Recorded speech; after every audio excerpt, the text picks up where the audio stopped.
In a world where one man has one better voice impression than you'll ever have in your dream, this summer's hottest hit, Max.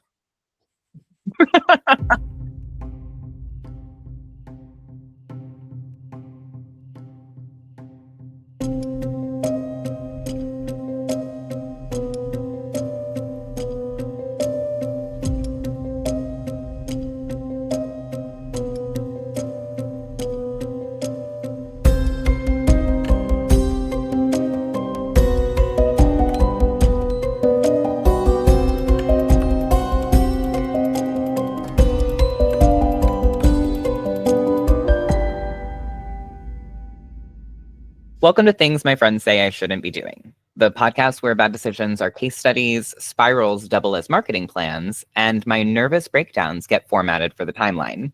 I'm Dani, part-time philosopher, full-time content gremlin, and the reason Brenda in HR cries weekly when she listens to this potty. Every week, we drag the internet into the light, peel back the branding, and ask the real questions. Is this growth, or is this just public humiliation with better captions? Today's guest is Max Langley. He's a lawyer who moonlights as a podcaster, or perhaps he's a podcaster who moonlights as a lawyer. The jury's still out on that. He calls himself a comedy lawyer because, in his words, there's too many comedy judges. Once lost $1,000 in an eBay scam, lowered his voice intentionally in Halo lobbies like his life depended on it, and at some point made out with Rainbow Bright at a college party. Oh no, don't tell Cecil. Honestly, if chaos were admissible in court, Max would be Exhibit A. Max, welcome to the Spiral.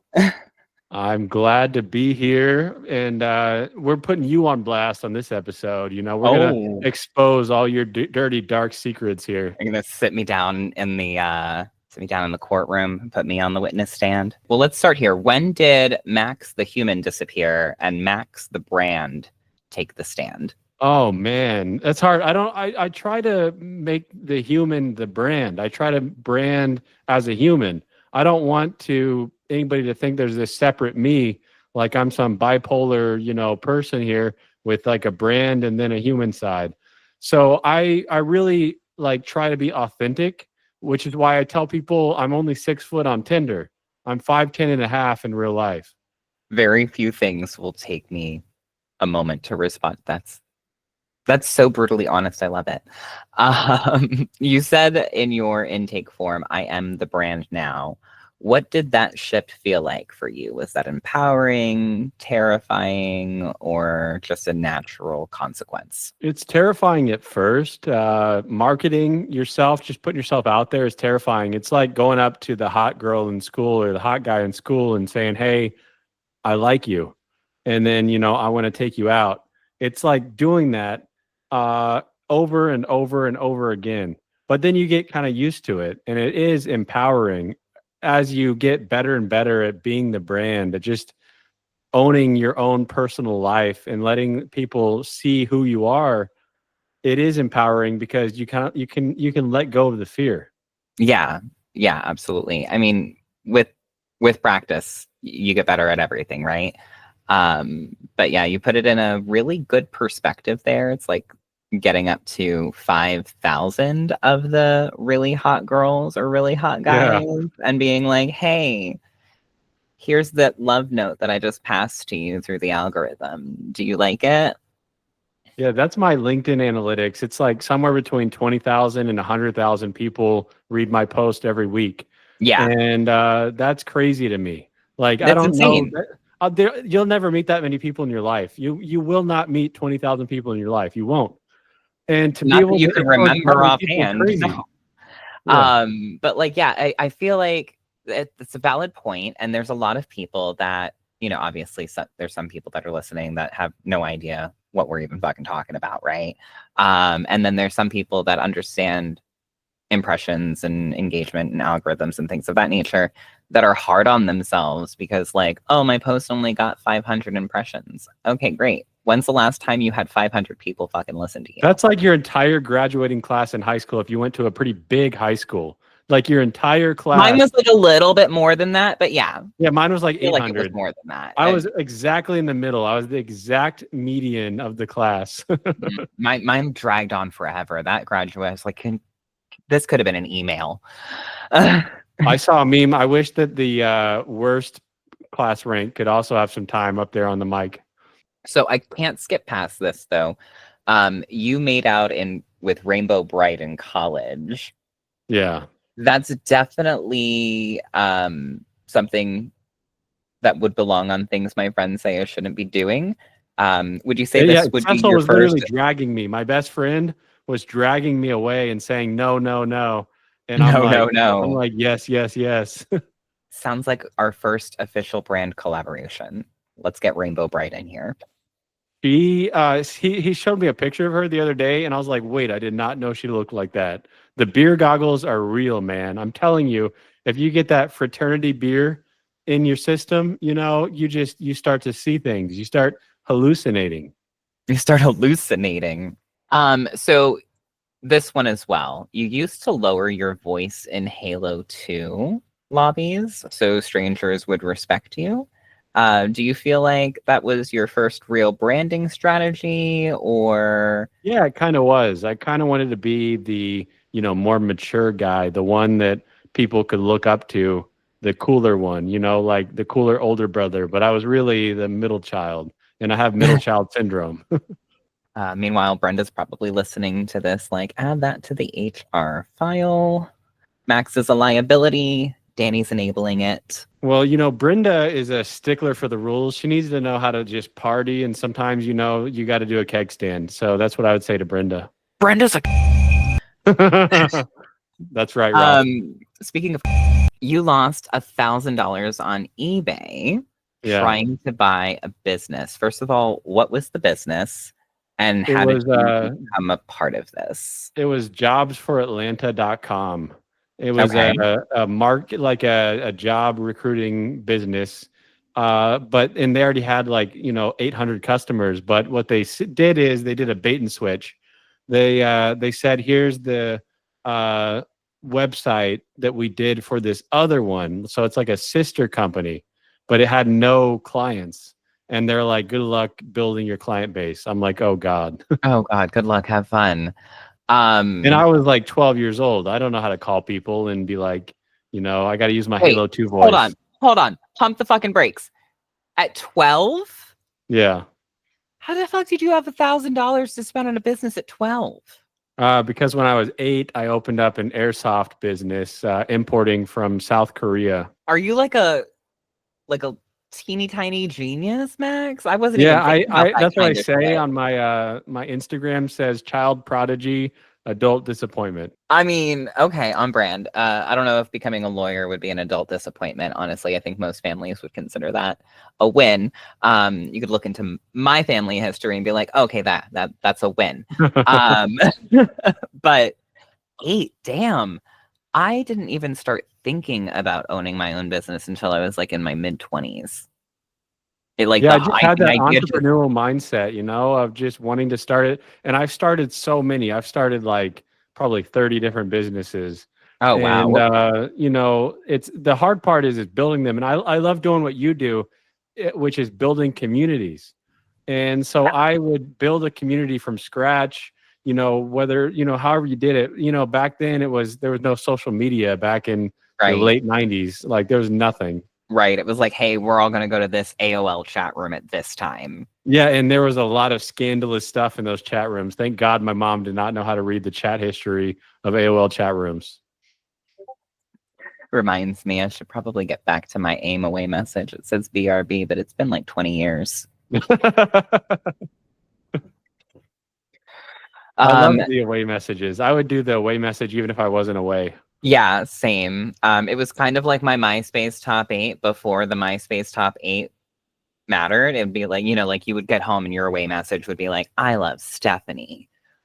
Yeah, and then you'd sneak her into the top 8 for a little bit, but then she would come, in and out. No, on the AIM message before MySpace even happened. On the away messages, we used to put down oh, Stephanie and Dani forever. Oh, I see. Like your girlfriend at the time. Yeah, jokes on Stephanie. I like boys. Oh, there you go. Maybe she had something to do with that. You know, you never know.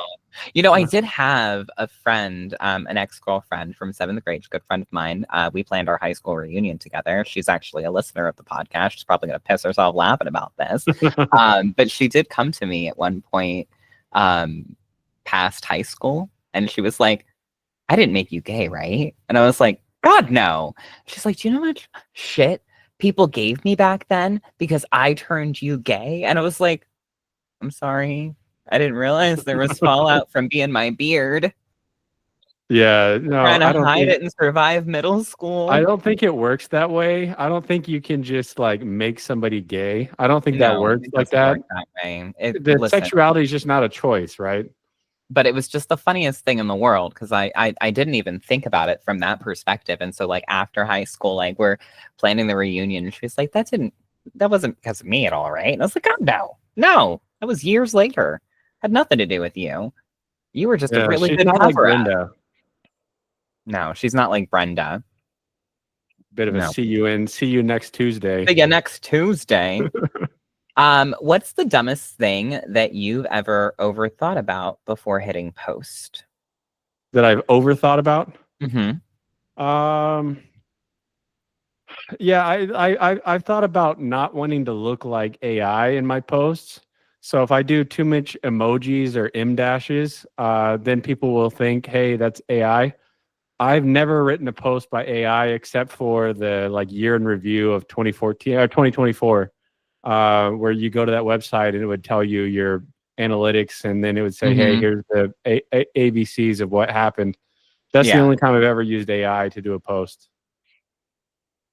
Yeah, I purposely leave spelling errors or forget punctuation or capitalize The Nick Power something. strategy. Do the Nick Power strategy. Like I'll leave it. I will absolutely leave it. And honestly, I don't care if anybody thinks that I write with AI because I use an M dash here and there. It's like I did study English in college, you guys. They make you I write. did that the old school way, the Alt 0151 of how to do an M dash. Yes. Yeah, it's like, come on, it's been around forever. And I'm over the whole you write with AI. It's like this isn't Facebook conversation. Oh, please. LinkedIn is Facebook. It really is. LinkedIn is Facebook, and TikTok had a fucking baby. Yeah, and it's not even like a professional baby because like people post whatever. No, it's a Nepo baby. Yeah. It's a Nepo baby. It's like, it's okay. My follower account will totally back this up. And I've seen a lot of trash. Don't you hate that when there's the echo chambers of like the followers? Like they just like mob a certain person, and then the rise of the hatefluencers. I hate that. And I will never name names, but like I am a big believer in those that build their platforms on hate. They'll eventually get what's coming to them. Yeah. They will eventually get their cancel culture. The call comes from the inside and it eats itself from the inside, if you know what I'm saying. We've seen this happen time and time again. Yeah. And so I don't really, I try not to spend a whole lot of mental energy on the hatefluencers, but I absolutely do speak out against it and kind of talk about it from time to time, because I've seen some really horrific things happen where people will just flame particular individuals on the platform for not really any valid reason. And then a whole lynch mob mentality group of people will be like, yeah. It really is like a middle school lunch table, like you were saying. It really is like a middle school lunch table, except for the stakes are a little bit higher because now we're throwing around like adult concepts and people's jobs could be at stake. Well, no, I agree. That's why, yeah, there's adult consequences to the middle school table mentality. And like, if you can ask, like, if you're a content creator with enough influencers or enough followers, you can put anybody's head on a pike and say, hey, let's go, lynch this person. Yeah, and that's what happened. The power of influence is strong, and not everybody wields that power for good. And so, yeah, it's one of those things that I try to keep myself aware of. And it's also why I also choose my words carefully. Yeah. I speak from a place of belonging. Belonging doesn't mean everybody belongs, but there is a way to say that somebody doesn't belong, and there is a way to handle when somebody doesn't belong. Getting an entire group of people to dox somebody, that's not how you handle it. Yeah, that's terrible. That's dangerous. That's scary stuff. So yeah, the rise of the hatefluencers, I can't stand them. I hope every last one of them chokes on a fucking pretzel. Very specific. Yeah. Yeah. Who else choked on a pretzel? God, I feel like there was somebody else that choked on a pretzel. I feel like that happened at like Maybe we should Google it sometime. I think it happened at an airport, and like somebody comes in with the Heimlich and saves their life, and like that's like one of those feel good stories. It might have been Brenda. I can hear Brenda right Brenda now. can choke on 2 pretzels. I can hear Brenda right now. Please stop talking. He's trying to unplug our mics right now.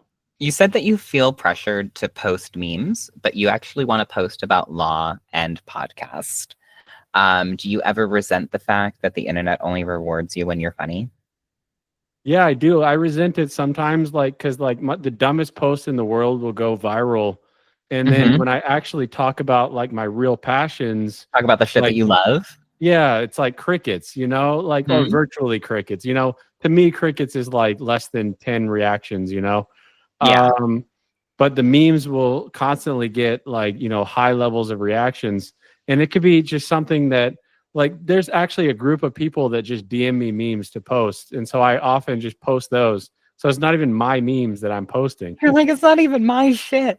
Yeah. I'm everybody else's gatekeeper. I'm just doing it for them so Brenda and HR doesn't see them. Oh. And like today I woke up and I already had 10,000 impressions. And I was like, dang, I didn't even do anything. And I already have 10,000 impressions. Yeah. So again, prior to us actually starting the call, I was telling you about how I went back to scheduling my content because of the fact that the algorithm doesn't like when I live post. It prefers me scheduling. The post that I came out with at 3:00 in the morning about jelly shoes or sandals, that shit beat my daily numbers from yesterday in one post. I was sleeping. Part of my branding is that I consider myself the internet's gay digital fuckboy. And so what does the gay digital fuckboy do? He texts you at 3:00 in the morning. And so even though I'm sleeping, because that's just a brand persona, that's not actually who I am. I'm not a hoe. But I'm like, oh, he'd text you at 3 a.m. So I have a bunch of jokes set up at 3 a.m. because it warms up my algorithm, because I found that you fuckers like it when I'm funny. And I actually do kind of resent that you guys like me when I'm funny, because like you said, the stuff that I'm actually passionate about, the stuff talking about belonging or like community building, kind of crickets. The jokes, everybody's like, I love jelly sandals. Those were the best. It's like, because yeah, everybody's scrolling and they're like they're scrolling with like half their brain activated and half deactivated. And you gotta do all that hooking, and then you gotta bring them like in fishing. with the it's like it's a certain there's like a formula, and I hate that. I hate that there's a formula to break the scroll, but I am more than willing to go ahead and just do it to feed the content machine, because I am also a hoe, like you said, that your brand I'm a little is. bit of a hoe for the digital content. Yeah, For the analytics. I want the charts. I'm a hoe for the analytics. Yeah. I'll do some dirty things for the data. Exactly. Like I can't post like NSFW, but other than that, everything is. I mean, I can get a little risque, luckily, because it's my own content, my own business and things of that nature. But I also don't want to get canceled or anything like that. I'm not going to do anything super risque, but like I can make jokes that are a bit on the edge, simply because I don't really have to worry about HR and Brenda. Well, Brenda's always watching though. Yeah. Brenda's got those nanny cams set up in your house, but she's watching you. Yeah, Brenda's just scribbling notes down like emotional And damages it's all this boring lawsuit shit too. incoming. It's like, oh, he's raiding in World of Warcraft again. Oh my god, He's epic. playing a discipline priest in World of Warcraft again. And or is it holy this time? It's holy. It's holy. So tell me, you're running both comedy.law and is it chit.com show? It's like shit. Oh, shit.com. Shit.com. Okay. And it's a podcast, its own brand, or do you think it still has to orbit around your personal brand? I think it orbits really heavily around my personal brand because the only time I really get like a good amount of views is when I'm feeding like through LinkedIn and through X and through Blue Sky and through Instagram. And when I'm feeding that and saying, hey, here's some clips or hey, watch this, that's when it goes off. That's when it pops off. It doesn't have its own lifeblood yet. Okay. Okay. Yeah, no, that makes sense. I mean, at first, you got to build things up.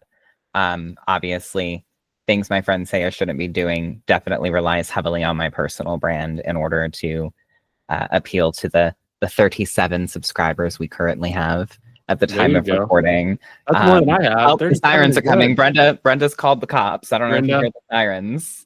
Oh, remember my post that went viral lately are don't talk to cops, and I've had a lot of cops opine on it and be like, no, you should talk to cops. No, you should absolutely talk to cops. Never ever talk to cops. It's so funny because when you DM'd me to ask if you could ask me questions, I wanted to respond with, "Are you a fucking cop?"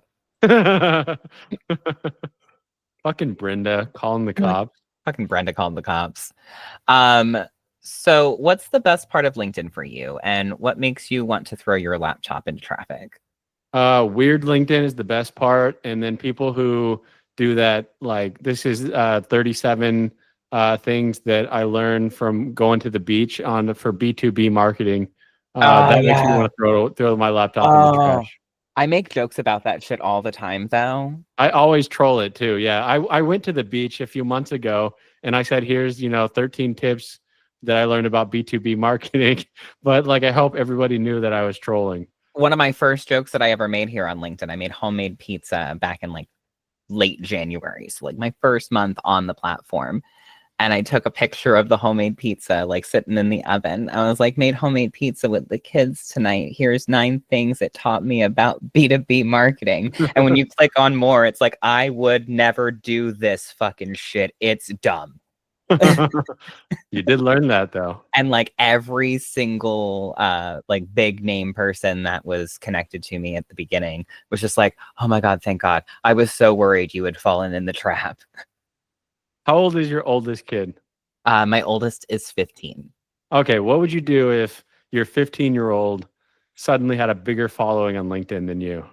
If my 15-year-old had a bigger following on LinkedIn, I'd ask if they were hiring. You need a social media manager? Got you. You do a little ghostwriting for do a little ghostwriting. Yeah, absolutely. If LinkedIn were a courtroom, what crime would it be guilty of? Way too much fucking pandering. And that's not a real crime, but it should be. Pandering should be a crime. Yes. My vote is manslaughter by inspirational quote. Yeah. But you can't spell manslaughter without laughter. That is true. Live, laugh, manslaughter. I need to get that for my house. You told me make you cry and make it pretty. So here's your moment. When the brand feels heavier than the human, how do you not lose yourself in the performance? Ooh. Yeah, I can kind of feel that because, it is a lot of it is like acting, and it's like you're kind of preparing for you're doing a great performance. So are you saying how do you not lose yourself in the performance? Yeah. How do you not lose the human in the performance? Yeah, I mean, you kind of blend the two together, so you kind of do lose it, but you try not to lose sight of it. You can lose it for like moments and bits and bursts and little blinks, and you can lose it, but then you've got to find it again. It's always like it's like watching a kid. I think I don't have kids, but you can they can go out of sight for a little bit, but they're never really out of mind. Yeah, Brenda's calling CPS right now. Oh my God. If you could talk to Halo voice Max right now, what would you tell him? In a world where one man has one better voice impression than you'll ever have in your dream, this summer's hottest hit, Max. If your brand died tomorrow, what would you want the gravestone to say?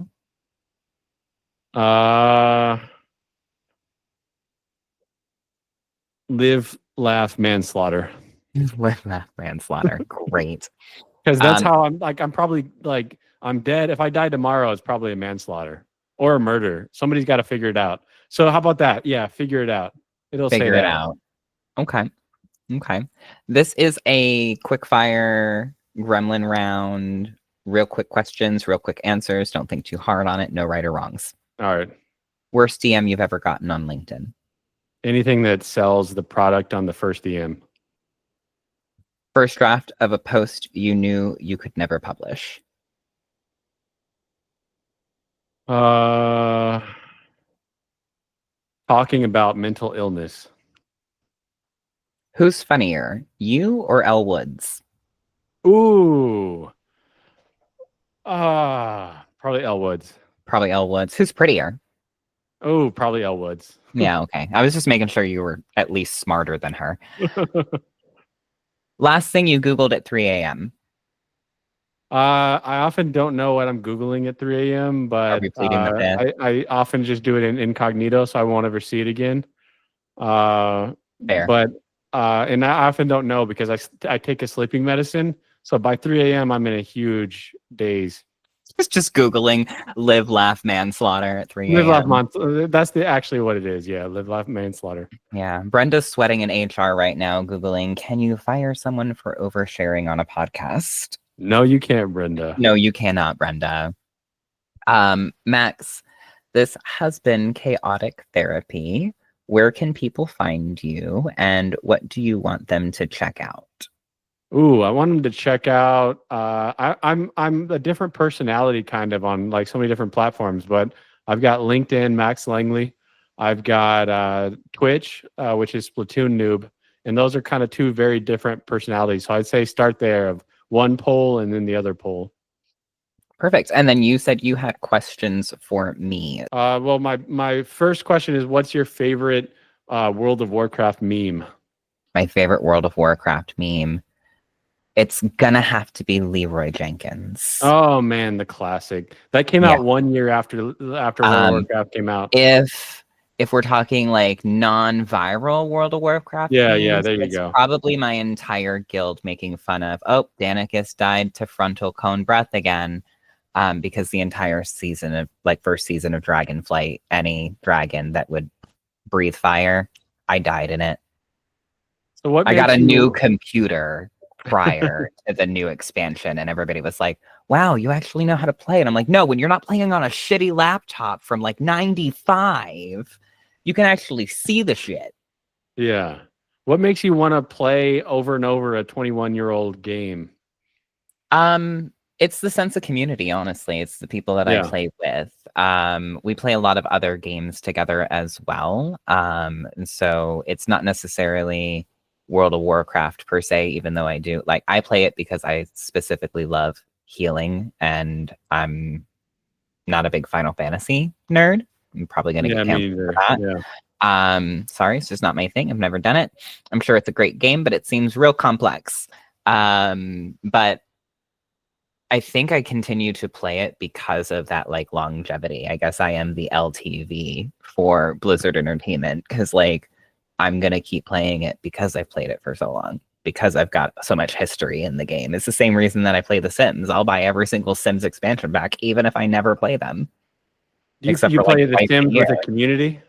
I actually ran a community for The Sims. I started the Sims global community on Facebook back in 2014, grew to like 80,000 members. That's actually where I got my start in community management before I knew you could get paid for it.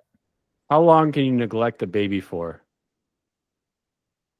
5 seconds, to be honest. That's it? Wait, in Sims 4? Oh, in Sims, so I thought you were talking about real baby, and I was like 5 seconds, to be honest, before it starts to break your heart. Because like that whole let them self-soothe thing, that was the hardest for me.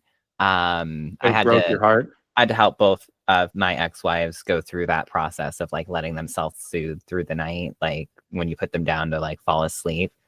And we would start with like, we'll give them a minute. But like by the time you got to that minute, you felt like it was 10 or 20. You know, by the time they got to 5 minutes, they would fall asleep. But like we stepped it up in like increments where it was like, we'll set them in there for a minute and we'll do like a minute and 20.